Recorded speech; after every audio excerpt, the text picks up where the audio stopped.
இன்னைக்கு காவல்துறையில் இருக்கிற ஒரு பெண் அதிகாரி மேலேயே கை வைக்க முடியுங்கிற ஒரு தைரியம் திமுக காரங்களால தான் வந்திருக்கு.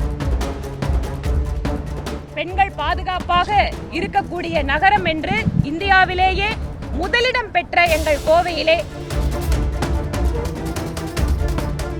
அதில் சம்பந்தப்பட்டவர்கள் என்று சொல்லக்கூடிய நபர்களை காலில் சுட்டு பிடித்தோம் என காவல்துறை தெரிவித்திருக்கிறது. பெண்களுக்கு எதிரான பாலியல் பலாத்காரங்கள் 111% அதிகரித்திருக்கிறது. நேற்று நீங்க எல்லாரும் பார்த்திருக்கலாம், கோயம்புத்தூரிலே ஒரு கல்லூரி மாணவி ஒரு கொடுமையான விதத்தில் பாலியல் வன்கொடுமை செய்யப்பட்டிருக்கிறார். அந்த சம்பவத்தை படிக்கின்ற யாரும், கேள்விப்படுகின்ற ஒவ்வொருவருக்கும் மனதை உலுக்குகின்ற ஒரு செய்தியாக அது இருக்கிறது. அதுவும் குறிப்பாக எங்களோட ஊர்ல, கோயம்புத்தூர்ல பெண்கள் பாதுகாப்பாக இருக்கக்கூடிய நகரம் என்று இந்தியாவிலேயே முதலிடம் பெற்ற எங்கள் கோவையிலே இந்த மாதிரி ஒரு சம்பவம் நடைபெற்று இருப்பது பெண்களுக்கு மட்டுமல்ல, சமூகத்தினுடைய பல நிலையில் இருக்கக்கூடியவர்களுக்கும் ஒரு மிகப்பெரிய அதிர்ச்சியை ஏற்படுத்தி இருக்கிறது. இன்று காலை அதில் சம்பந்தப்பட்டவர்கள் என்று சொல்லக்கூடிய நபர்களை காலில் சுட்டு பிடித்தோம் என காவல்துறை தெரிவித்திருக்கிறது. காலில் சுட்டு பிடித்து அந்த குற்றவாளிகளை தகுந்த முறையிலே நீதிமன்றத்தில் அவர்களை நிற்க வைப்பது மட்டுமல்ல, உரிய தண்டனையை விரைவாக அவர்களுக்கு வாங்கி கொடுப்பதற்கு ஏற்பாடு செய்ய வேண்டும். ஒரு நேரத்தில் அரெஸ்ட் பண்றாங்க, அதுக்கப்புறம் கேஸ் நடக்குது, அதுக்கப்புறம் அது என்ன ஆகுதுன்னு தெரியறதில்ல.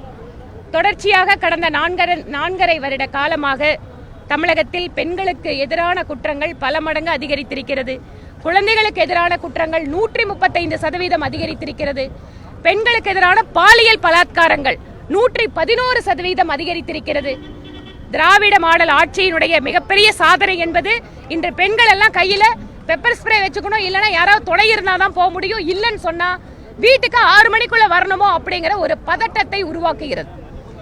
நிறைய இடங்கள்ல திராவிட முன்னேற்ற கழகத்தினுடைய அனுதாபிகள் அவங்களோட கட்சிக்காரங்க கேட்கறாங்க, 11 மணிக்கு எதுக்கு அந்த பொண்ணு ஆண் நண்பரோட பேசணும்னு கேட்கறாங்க.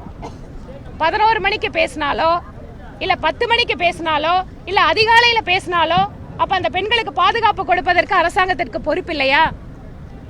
எந்த இடத்தில் இருந்தாலும் ஒரு பெண் பாதுகாப்பாக இருக்கிறோம் என்கின்ற உணர்வை ஏற்படுத்துவது அரசாங்கத்தினுடைய கடமை. அதனால அவங்க ட்ரெஸ் சரியில்லை, அவங்க நடத்த சரியில்லை, இதுவல்ல பதில்.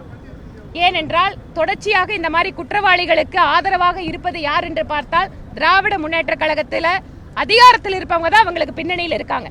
அதனாலதான் யாருக்கும் பயம் இல்லாம இருக்கு. இன்னைக்கு காவல்துறையில் இருக்கிற ஒரு பெண் அதிகாரி மேலேயே கை வைக்க முடியுங்கிற ஒரு தைரியம் திமுக காரங்களால தான் வந்திருக்கு. நாங்க ஆட்சியில் இருக்கோம், எங்க கிட்ட அதிகாரம் இருக்குங்கிறதுக்காக காவல்துறையில் இருக்கின்ற பெண்களுக்கு கூட இடையூறு செய்கின்ற, அவர்களுக்கு தொந்தரவு கொடுக்கின்ற ஒரு அரசு இது வேடிக்கை பார்க்கின்ற அரசாக இருக்கிறது. அதனாலதான் இன்னைக்கு சாதாரண பெண்கள் மீதான குற்றம் இவ்வளவு அதிகரித்திருக்கிறது. நாளை மறுநாள் 6ஆம் தேதி தமிழகம் முழுவதும் பாரதிய ஜனதா கட்சியினுடைய மகளிர் அணி தலைமையிலே மாநில தலைவர் திருமதி கவிதா ஸ்ரீகாந்த் அவர்கள் இதற்கான ஆர்ப்பாட்டத்திற்கான ஏற்பாடுகளை செய்து கொண்டிருக்கிறார். பெண்களுக்கு எதிரான குற்றங்கள் திமுக அரசில் அதிகரித்திருப்பதை கண்டித்து மாநிலம் முழுக்க இந்த ஆர்ப்பாட்டம் நடைபெறும்.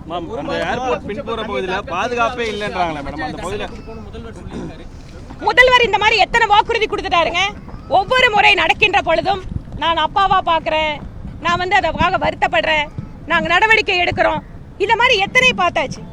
அண்ணா பல்கலைக்கழக மாணவி விவகாரம், அதுல உண்மையான குற்றவாளி தான் இருக்காரான்னு எங்களுக்கு இதுவரைக்கும் சந்தேகமா இருக்கு. ஏனென்றால் பின்னணியில வேற யாரும் இருக்காங்கிற சந்தேகம் எல்லாத்துக்கும் இருக்கு.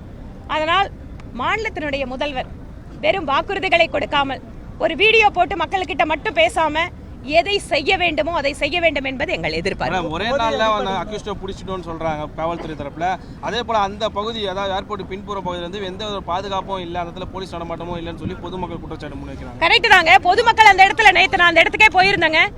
அந்த இடம் முழுமையா ஏதோ காடு தள்ளி இருக்கிற இடம் இல்ல, ஒரு குடியிருப்பு பகுதியோட இன்னொரு பகுதி. அந்த இடத்துல கிரிக்கெட் விளையாடுறதுக்கான பசங்க இருக்காங்க, கிரிக்கெட் கிரவுண்ட் இருக்கு, விளையாடுறாங்க. அது மட்டும் இல்ல, அந்த பகுதியில போக்குவரத்து அனுமதிக்கப்பட்டிருக்கிறது. அப்படி இருக்கின்ற பொழுது போக்குவரத்து அனுமதிக்கப்பட்ட இடத்துல அது தூரத்துல இருக்கு, அங்க நாங்க பாதுகாப்பு கொடுக்க முடியாது சொல்லுவாங்களா? அந்த இடத்துல மதுபான கடை இருந்து மூடப்பட்டிருக்கிறது. சமூக விரோதிகள் அந்த இடத்தை பயன்படுத்தி கொண்டிருக்கிறார்கள். அந்த இடத்துல கஞ்சா விற்பனை இருக்குன்னு மக்கள் புகார் சொல்லியிருக்காங்க. அப்படி இருந்தும் கூட அந்த இடத்தை பத்தி கவலைப்படாம காவல்துறை இருக்குன்னா என்ன அர்த்தம்? அக்கறை இல்லைன்னு அர்த்தம். நன்றிங்க.